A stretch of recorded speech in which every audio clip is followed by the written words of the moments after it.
Veja, eu não faço parte da militância, não tenho nada a ver com isso, na verdade. Não? Camarada Igor, não? Calma aí, cara. É assim, de certa forma, pra mim, levar isso pro parlamento talvez seja, pelo menos do jeito, cara, desculpa, assim, eu fico olhando, pô, tá, então se levamos pro parlamento, então é isso, a gente ir pra rua brigar e falar sobre isso, a gente, eu digo, o movimento, ir pra internet, se você pauta, porra, trending topic, se parar na mídia, não sei o que, o caralho, o objetivo era levar pro parlamento. Mas tu tá me dizendo que não, que isso daí O objetivo é ser aprovado. O objetivo é ser aprovado. É isso. Esse processo de aprovação poderia ter como ponto final o parlamento, que é onde esse documento oficialmente é redigido e aprovado. Só que é isso. Como você constrói uma correlação de forças e um ambiente favorável para essa aprovação? Mas aí teriam que se ter. A gente teria que. Qualquer pauta dessa daí precisa de um parlamento que esteja alinhado com a vontade do povo, no fim das contas. E a gente vota meio mal, né? Eu acho que esse lance de votar mal, né? Eu acho que se vota no que tem. É meio isso, sabe? Eu acho que essas forças políticas que se tornaram dominantes se tornaram meio que o que tem, sabe? Tipo, então, sem de fato uma alternativa que possa ser concretamente ligada a esses interesses, pra onde a galera vai votar? Em quem aparentemente parece que vai fazer alguma coisa de mudança, que vai mudar tudo isso daí. Esse discurso já veio antes. A sensação é que, assim, vamos lá, a gente vê essa derrota do governo, por exemplo, no lance do IOF, que é uma derrota assim, histórica pra valer, né? Teve, porra, partidos que deveriam ser da base do governo votando inteiramente contra, quer dizer, ou pela derrubada, né? O que talvez, pelo menos pra mim, que sou leigo, levanta um sinal de, porra, o governo tem, assim, parece que a galera que votou, o que elegeu o Lula foi um sentimento parecido com o de 2018 que elegeu o Bolsonaro, que em 2018 era tudo menos o PT, e dessa vez é tudo menos o Bolsonaro, mas com pouca atenção, ou com, acho que, cara, perto de nenhuma atenção para o que poderia formar de fato algo que funcionasse do ponto de vista de governo. Porque se o PT, o Lula, tem dificuldade de passar uma parada dessa que deveria estar alinhada com a base ou com os aliados do PT, como no caso do IOF, tem uma derrota tão simbólica como essa, significa que a gente tem ali, então, um engessamento, talvez, do que o próprio governo, que o próprio Lula consegue fazer, no fim das contas, né? Porque o parlamento, ele não a base que deve... não tem uma base. Tipo, o PT não consegue... No final das contas foi uma frente ampla, amplíssima, para poder derrotar um outro candidato que correspondia a outros interesses estratégicos. Mas aí, quando a gente vai lá pro legislativo lá, como não era, talvez...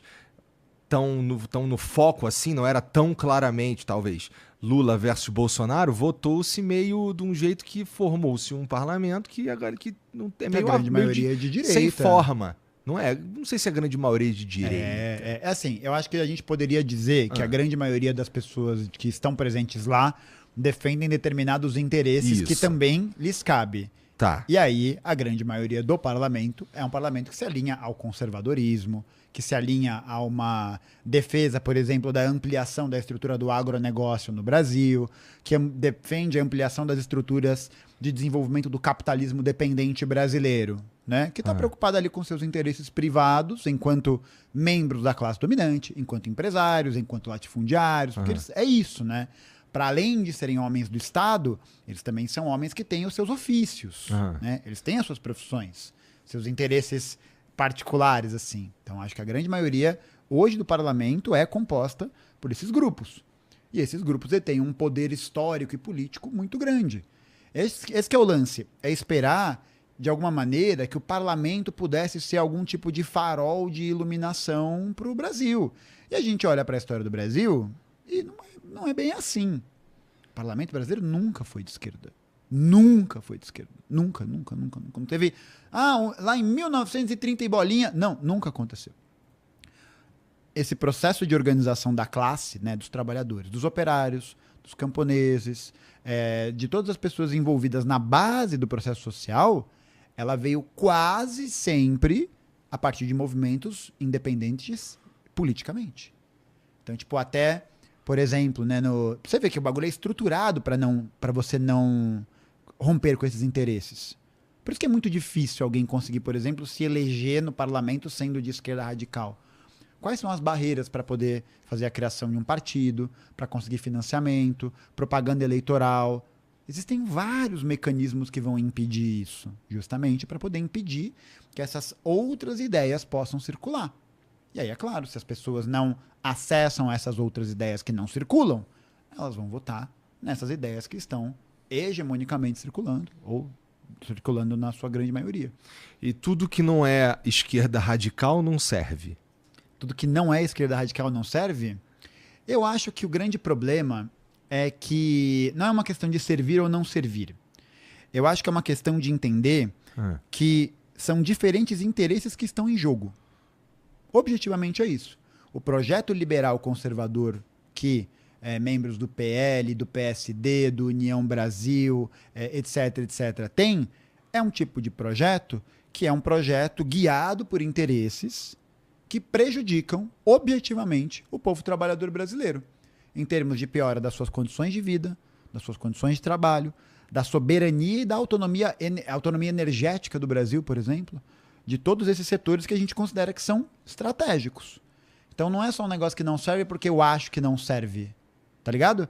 É um negócio que não serve pro tipo de projeto político que eu, como comunista e como membro de uma organização comunista, desejamos para o Brasil, que é um Brasil em que o povo trabalhador possa ter dignidade, possa ter autonomia nas suas decisões, que os setores estratégicos sejam nacionalizados e controlados pelos trabalhadores, para poder cumprir com os interesses e necessidades dos trabalhadores. Porque hoje, cara, é um absurdo você ver uma empresa como a Petrobras, por exemplo, que é dirigida para o interesse dos acionistas internacionais ou brasileiros que ganham bilhões e bilhões e bilhões de reais com dividendos, enquanto a gasolina não para de subir. Enquanto você tem refinarias, distribuidoras sendo vendidas a preço de banana. Ou, por exemplo, na questão da exploração da margem equatorial, que um monte de gente está falando que é a salvação, blá, blá, blá, blá. O Brasil tem tido um crescimento muito grande na produção e na exportação de petróleo cru.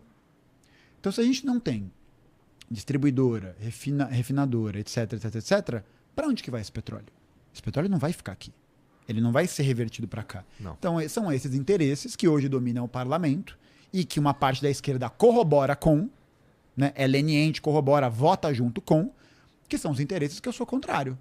Por quê? Porque são interesses que concentram a riqueza na mão dessas pessoas, que ganham cada vez mais penduricalhos, que ganham cada vez mais privilégios, que estão repletas de ganhos daqui, dali, e que estão negando BPC. Que estão negando política de assistência social que paga R$500 por mês, porque senão o Estado quebra.